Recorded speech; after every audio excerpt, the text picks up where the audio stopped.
All right, I want to talk about what happened last night. So, if you have seen my video yesterday, then just be patient a second and I'm going to give you an update. If you haven't seen the video and you don't want to watch it, basically, very condensed, Vanity Fair posted an article that is incredibly awful.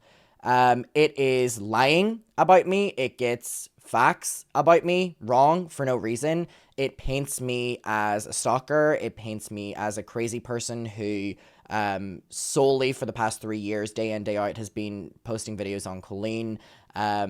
All these like defamatory things, right?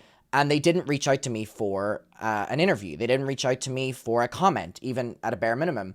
However, there is someone in the article that is featured very, with their statements, and it's Colleen's lawyer. Remember the team of Andrew Brettler, the one that works with like Prince Andrew and stuff?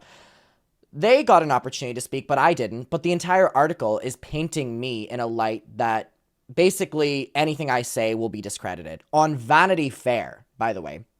So the purpose of the article is to paint me in a way that will basically make anything I say or have said not credible in any way, shape, or form. And so the article does these little things where they make these little jabs at me to try break down my credibility.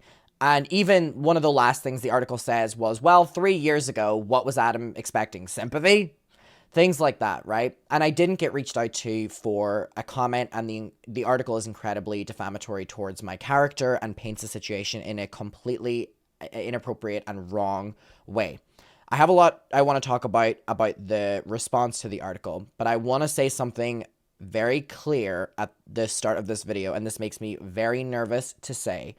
However, there is very little right now that I can say in regards to the article, because I gave Vanity Fair 24 hours to reach out to me to make a comment and correct this, and they chose not to do that. So this is now going a lot further than what I thought it was going to. And my day today was a lot of phone calls and a lot of meetings, and I can't really speak about anything further than that. They were given the opportunity. My mother has been reaching out to the journalist. I have been putting posts out, directly tagging the journalist. I have given Vanity Fair 24 hours to respond or correct it or make a statement, and they are refusing to do that. So it is going further, and because it is going further, I cannot say anything really new about the article. I am strictly today going to be talking about the backlash to the article and what has happened after the article. I am not necessarily going to be speaking about the article. That feels very weird to say on YouTube, but things behind the scenes are now escalating a lot further than I ever expected. So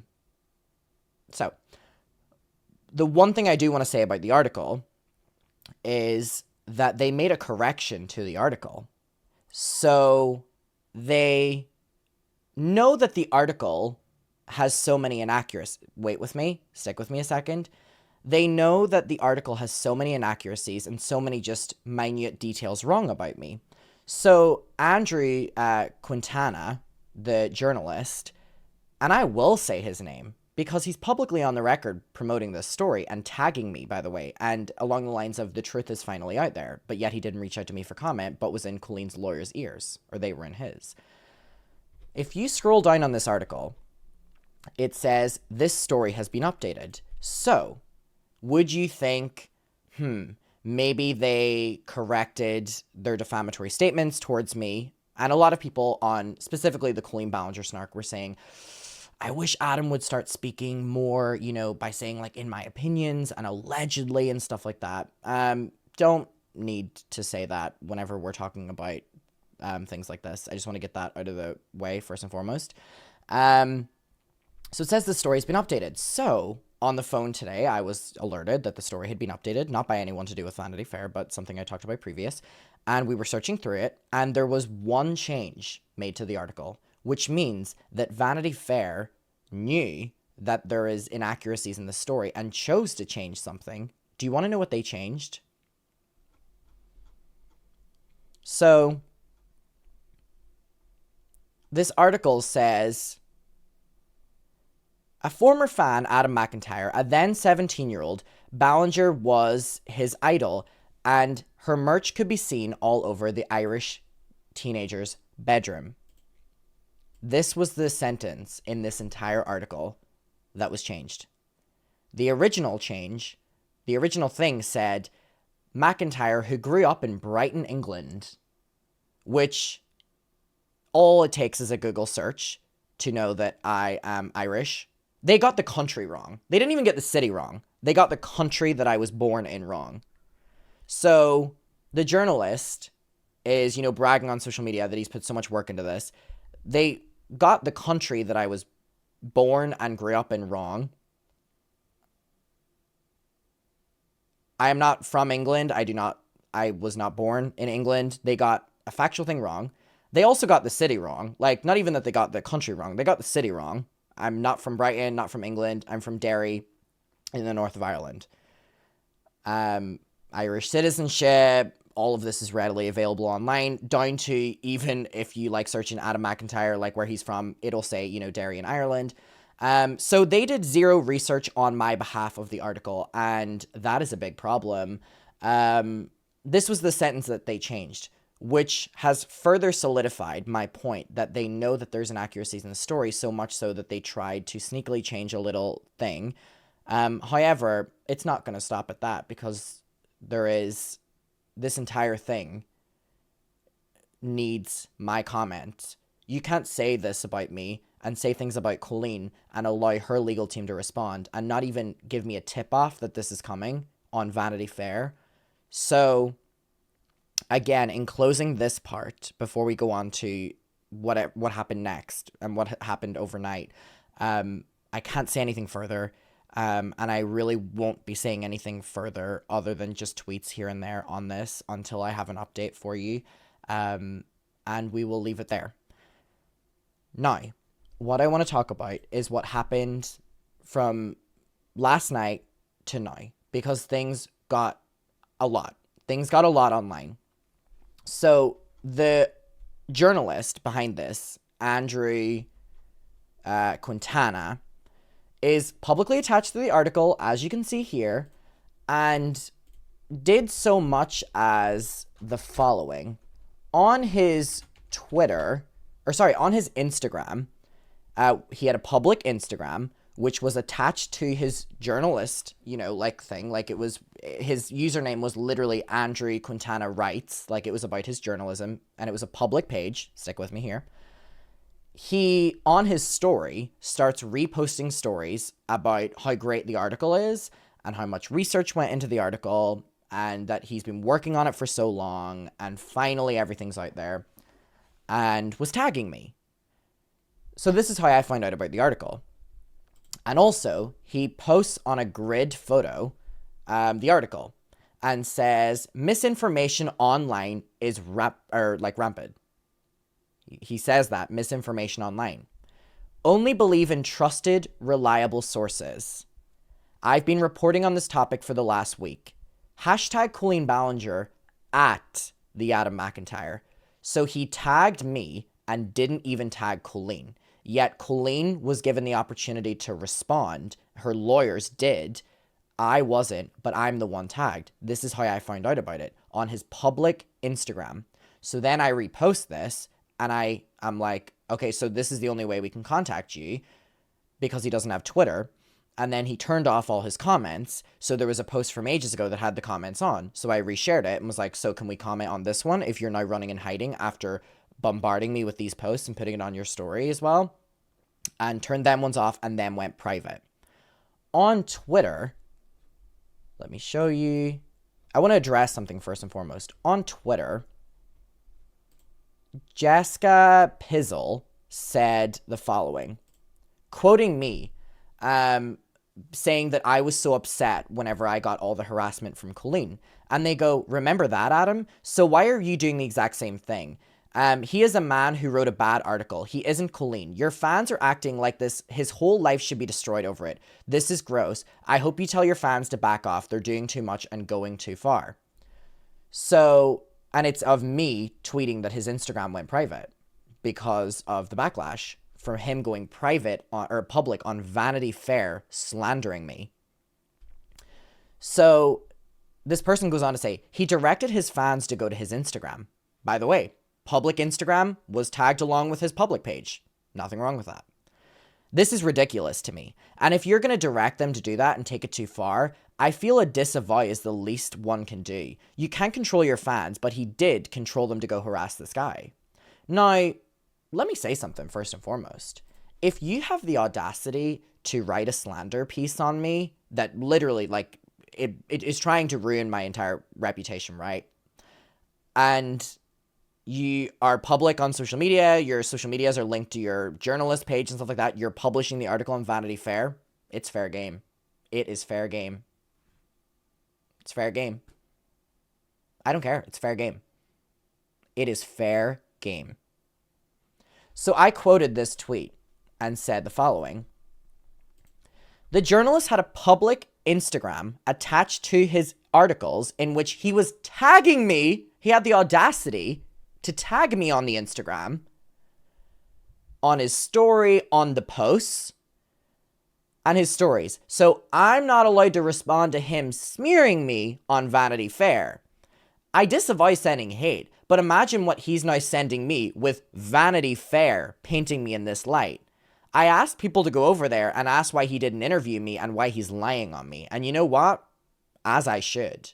As I should. As I should. Didn't do anything wrong. Sorry. Didn't do anything wrong.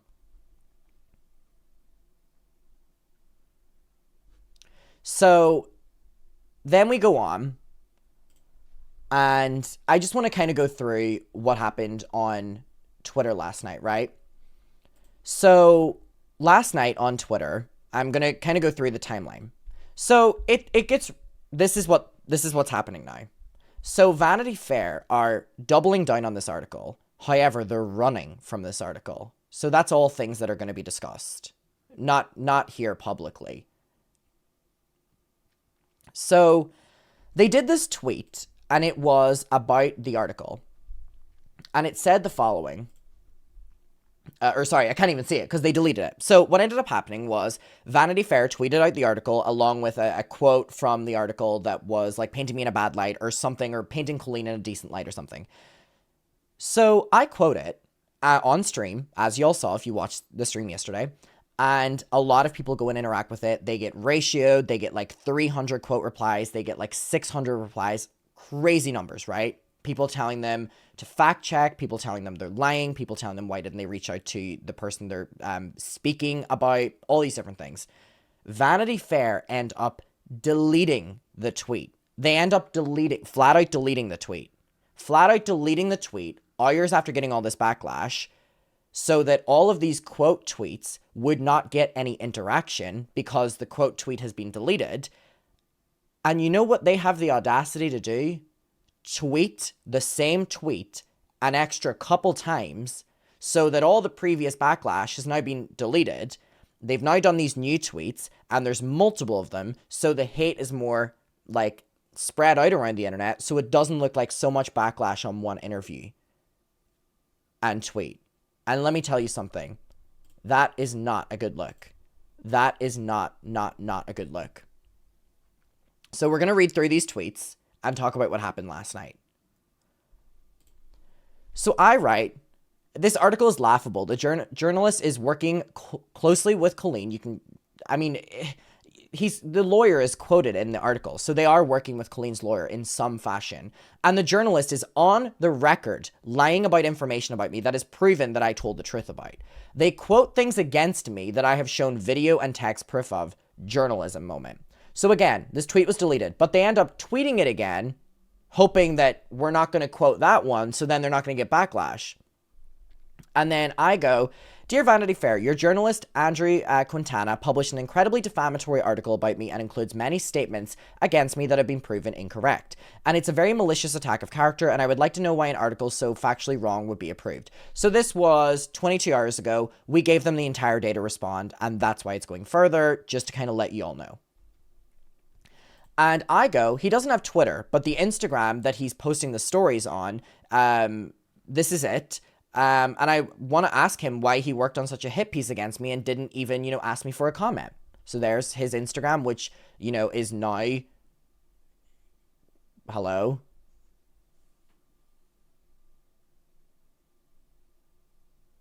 Did he delete it? Is it deleted now or something? Is it deleted or am I blocked? It better be deleted, because let me tell you something. If he's blocked me,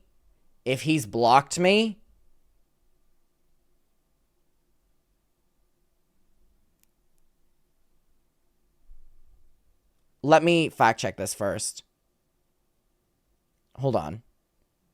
Andrew Quintana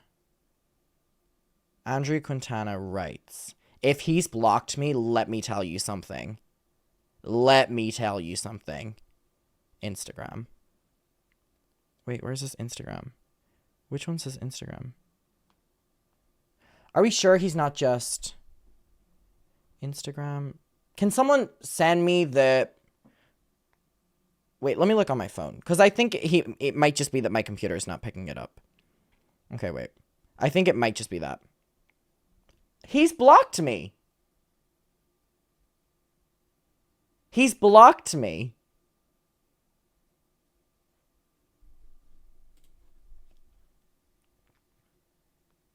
Can you all check?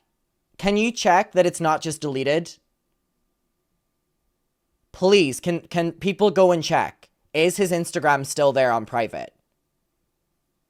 Please, I need you to actually check. Can someone send me a screenshot or something on Discord? Please.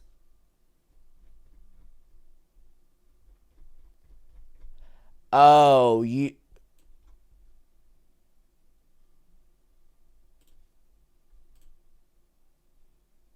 He blocked me.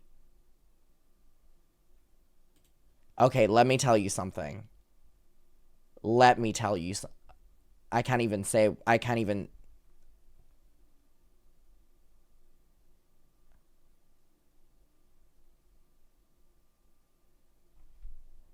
Let me screenshot this. What a little coward.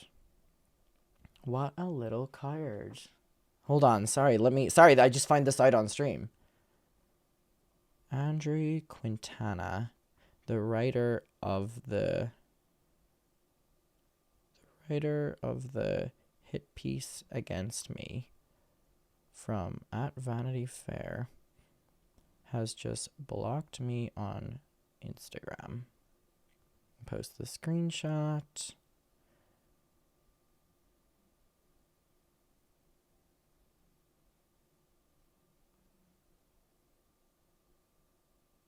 Mom, I know you're watching. Can I hint in the tweet or no?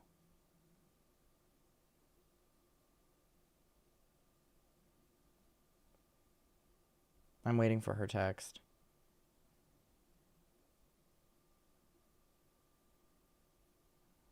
She said no. Ugh, fine. Andrew Quintana, the writer of the hit piece against me from Vanity Fair, has just blocked me on Instagram. I'll leave it there.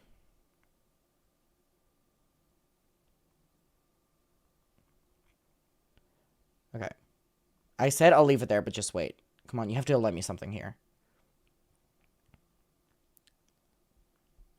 Okay. Well.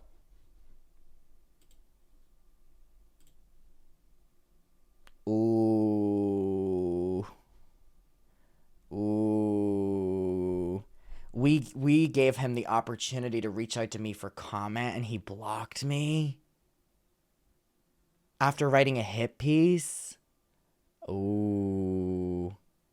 Mom, I'll call you after stream, and we need to also call after the stream as well, because they'll still be awake, because it's 24. We'll call them after the stream. Ooh. All right, I'm gonna leave it there.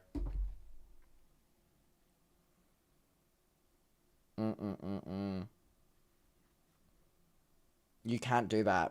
You can't do that. You cannot do that.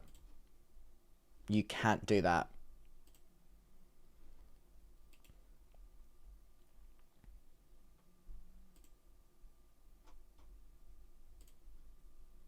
Okay, I'm gonna continue moving on because I could be on this for a while, but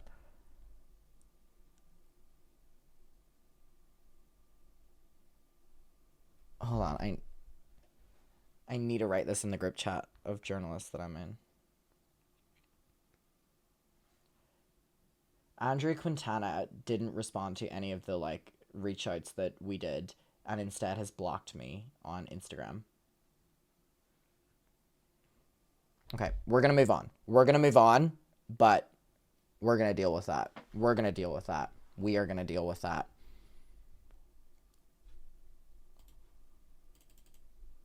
Oh my god, I'm actually like, I don't know what to say.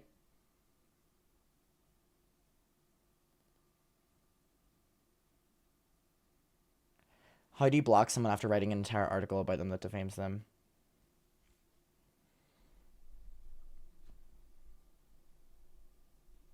Okay. We're gonna read these because I've been on that part for too long. All right. So that was me saying that was his Instagram that he was publicly tweeting me on.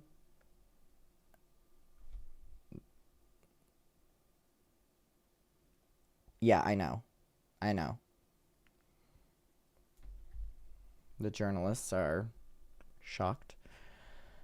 All right, then we go on. Sorry, that has like thrown a curveball at me. So then my mom tweets and is like, also, why were you not reached out to? Like, none of us were reached out to. We have been trying on social media for the past 24 hours.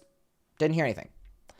I go defamatory, and then another tweet that Vanity Fair deleted in regards to the article, but by the way, ended up tweeting again after my tweet already got a bunch of likes, so then no one else would like the tweet because there's no tweet for it to quote. I go, how dare you publish an article defaming me and straight up lying against evidence and not even have the decency to reach out to me? This goes further, which obviously we've already talked about. And then Paige Skinner, who wrote the Huffington Post article, who also got dragged in this, they discredited Paige's article whenever Paige interviewed everyone. What a shocking comment. And said, you do realize that grooming doesn't mean sexual, right? This is bullshit, because they were trying to break that down. Paige is speaking up. And then Steven, who's another journalist who interviewed me, said, I agree, this article is really, really bad. It completely ignores the power dynamic issue and the fact that Ballinger would bring minors on stage to mock them. Adam comes off as Chicken Little complaining about an imaginary falling sky rather than an actual victim. So the journalists are also speaking out against this. Vanity Fair's tweet before they deleted it was like, it's really hard to pin down exactly what people are angry about with Colleen. And someone quoted it and was like, I think it's pretty easy to pin it down, actually. You're just choosing to write this article. Someone goes, how do you even put these two... Oh my god, I really can't get over that other thing. Okay, this will genuinely be the last thing I say, but a conversation that I had today, this completely eliminates something. Okay. Someone said, how do you even put two statements in the same article and not reflect on your framing of the situation? So this is in the article. So it's these two statements, side by side. The magazine verified screenshots of which text that Ballinger asked a minor about their virginity status and their favorite sexual position. So they go, the magazine verified screenshots. And then 2 sentences later go, no evidence in review even hinted at the possibility that Ballinger had intended to start a sexual relationship with a child. Number one, no one said that was Colleen's aim, but you have just put two things side by side saying that she was asking sexual questions and then you're saying there was no evidence about anything to do with sexual. None of us, me, no one, said that Colleen Ballinger ever wanted to have a sexual relationship with us. We said that she was sexually inappropriate with us in the way that she would talk. There was no boundaries in terms of talking about sex or making jokes about sex. You're the ones trying to say that basically she wanted to have sex with us. None of us said that. However, the article, within 2 sentences, contradicts itself. The magazine verified screenshots in which Ballinger was asking about their favorite sexual positions, and then 2 sentences later, no evidence in review even hinted at the possibility that Ballinger was speaking in that sexual way. Becky, Johnny were tweeting. Becky said, "This is disgusting. Shame on you." Johnny said, "The Vanity Fair article was a smear campaign against Adam. Convince me otherwise." Liv, a member of the Weenies, is saying, "Why was Adam not reached out to for comments? This is incredibly sus." Xylee tweeted comparing it to the Cosmo article. This is an Azalea Banks meme where I don't know who she was originally saying this to, but I just added to say Vanity Fair because I thought it was funny. So Vanity Fair had tweeted and were like, the longer this drags out, the less people know what's going on. And Jesus Crust, of course, the ever so reliable, I don't know who this is. I beg to differ. The longer it drags out, by the way, they've deleted all these tweets and then retweeted them again, like tweeted them again once we had all given our backlash. So then we would have to go out of our way to give the backlash again. So to the general public, it looks like the article's coming across good, which, by the way, is tweaking the public's response to an article that's coming against me, which again, you're going out of your way to further frame. The longer it drags out, the more evidence seems to come to light. All this article has done was show that Colleen has some friends in high places. Too bad. Anyone paying attention knows that she is a POS. People are saying Colleen Ballinger wrote this. And then I tweeted this. I go, the entire article was talking about how I have malicious intent towards Colleen and I watch her every move. And by the way, they were like, he built his channel like hundreds of thousands of views, like over the months and stuff. And you know what's so funny? In reviewing something that I talked about earlier, obviously I had to, counter the things. Actually, shout out Shane Dawson. Because the time period they're talking about on my YouTube channel was during Shane Dawson's big thing. Where I was making videos on Shane and making videos on Jeffrey and making videos on James. So there was no Colleen things at that time. So they're lying, again, by the way, so they're trying to paint it as, without Colleen, I wouldn't have those views, which again, statistically is wrong because I have like 90 million views on my channel and I have over like 1,000 videos and what they're saying is factually wrong. However, they're painting it in a way as like my entire job day in, day out was, like for the past, 5 years, it's just been a video every single day about Colleen. Which again, factually wrong and is proven wrong by just going on my channel, which again is a statement that is incredibly wrong about me and is trying to ruin my reputation. So, then I go on and say, they want to talk about me having malicious intent over her? Then why was Colleen in group chats past the year of 2020 in the new Weenies chat saying shit like this about me? Do any of you have any proof of him talking bad about me or wanting to expose me prior to this? Because the girls of Weenies let me know that Colleen Ballinger was trying to gather as much information about me as possible, and they gave her nothing because, guess what? I wasn't. I never was malicious towards Colleen. I was the most loyal person to her, so she was actively going out of her way begging and pleading people to find information about me wanting to expose her, and they gave her nothing. But I have all this evidence, and if you talk about the folder that we have yesterday, of her keeping up with my every move, if you had reached out to me for comment, I would have given you all that information. Andrew Quintana. So then we go on.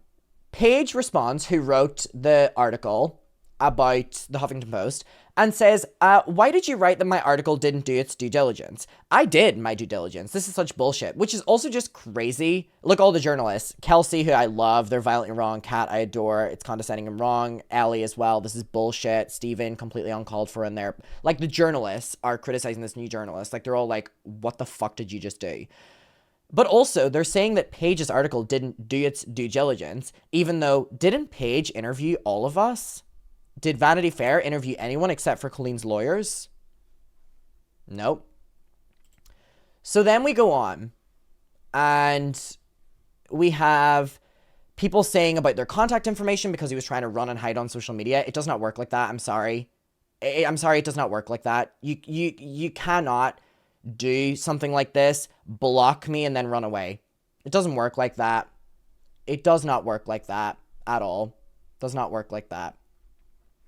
So Xander put online and was like, people have been DMing me asking if Vanity's article is defamation of character against Adam. First of all, I'm still in the process of getting my JD, but let's look at the 4 characteristics needed. Number 1, false statement reporting to be a fact. Vanity reached out to Colleen's lawyers and reported on it as a fact, and, could hold water against this, as well as Andrew indicating that Adam was lollygagging with the underwear and sending pictures of him in them. And the biggest part is Andrew's claim that no sexual crime is being committed and how he brushed aside and acted as if Johnny didn't receive also nude photos of Trisha. He refused to even name Trisha. Number 2, publication and communication of that to a third person. This is tricky. Communication between Vanity Fair and Colleen's lawyers would have been, subponed in order to see what it was said. Number 3, fault amounting to negligence. Refusing to reach out to any of the victims and only reaching out to Colleen is being very... the negligence is there of its own right. Also, the lack of research presented can arguably be attributed to that, as well as an example would be refusing to acknowledge that grooming isn't only sexual, and then hyperfixating on that single bad claim of blackface. Number 4, damages and harm caused to the party affected. Yes, Adam could easily prove by that his reputation and ability in the public sphere has been smeared because of this article. Since this is written, it's considered a case at which we would prove that actual malice was proven here. The talking point of only reaching out to Colleen's lawyers could be used here as solid proof that the conversation combined with examples of text from Vanity Fair's article could be used to prove actual malice, which is the intent to damage someone's reputation, in this case me. And then basically just, does different parts of the article. So I thought that was a good set of tweets from Xander. And I go... It's clear defamation if you know facts and you're choosing not to include them. And I go, issue a retraction and a correction. That was 21 hours ago. And then now, again, because they ignored that. So this was last night. We'll now be issuing to Vanity Fair to review the facts that have been made available for a month and a half now and they have to make a correction or a retraction and we'll go from there. They refused to do that. So obviously it's going further. Someone said exactly, the facts have now been publicly available for 4 weeks. Per research leads to defamatory statements, do better. Then he went private on Instagram. Well, now we know that he blocked me. And sorry, I just thought that someone edited this of like Wendy Williams talking about me, which I thought was funny, but also even more ironic because whenever we were doing the pandemic, I was on her show, like the back screens, and they always put me beside her. Anyway.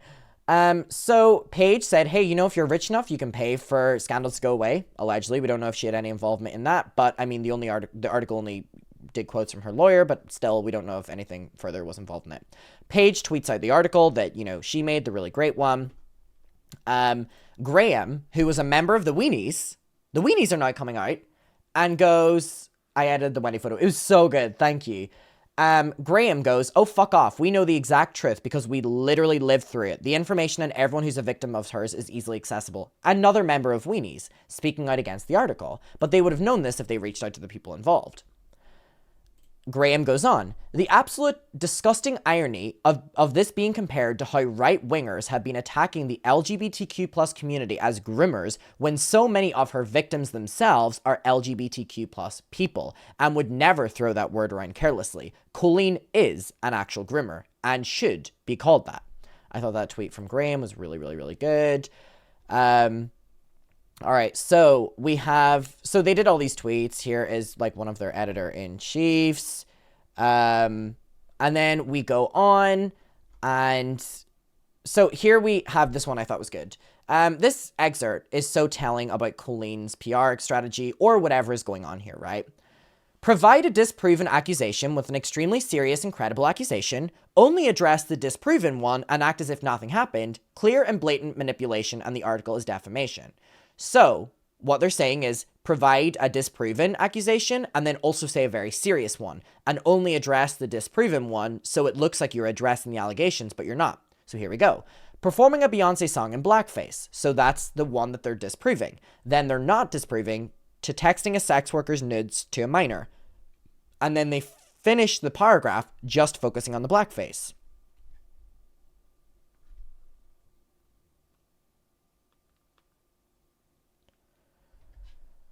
So, there we go. So we have someone saying, I'm a law degree holder here myself. These claims are far from baseless and unsubstantiated. When there is an electronic paper trail from Adam and several others, the article itself is, as you said, purely defamatory for the reasons of the paper trail that is out there and readily available. So this was the tweet. One can look at the de-evolution of the Miranda Singh's empire and see that the longer it drags out, the harder it is to pinpoint the truth. So this was the tweet that everyone was quoting. They end up deleting this tweet, and I go, oh shit, they're going to retract the article. No. They end up tweeting it again, now that all the backlash has already happened, hoping that, oh, you've already given the backlash. So they tweet it again. We've already given the backlash, so they're like, oh, they're not going to come for this one. So they tweet it again, but now all of us are giving the backlash on this one. And they end up tweeting it another time with a different section of it. Again, they tweet it 2 different times to take away from the fact that they had to delete the first one, and they're tweeting it twice so that the hate is spread out against 2, and the hate from the first one is gone. And look at this 15 hours ago. My mother literally is ratioing the tweet if someone could contact me in relation to this article. So everyone's saying deleting one tweet doesn't take away from the fact that the article is still circulating, and then they start again.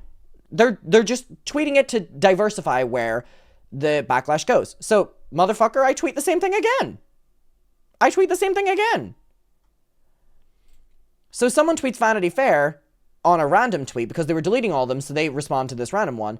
An actual child at the time was relentlessly bullied online back in 2020 because no one believed him about the Colleen Ballinger accusations. He has now shown proof, screenshots, and tons of video evidence, and then you proceed to discredit and lie on the child victim. And one thing I thought was so interesting in the article is they say that it's been a public back and forth of opinion between me and Colleen for the last couple years, which is not the case, and we are proving that that is not the case. Another thing they do is they say that I, relentlessly watch her every move, giving daily updates for the past couple years. This is the kind of content I make. Whereas Colleen Ballinger posts wholesome family content where she focuses on herself and her babies, minding her own business. So we're proving that wrong too.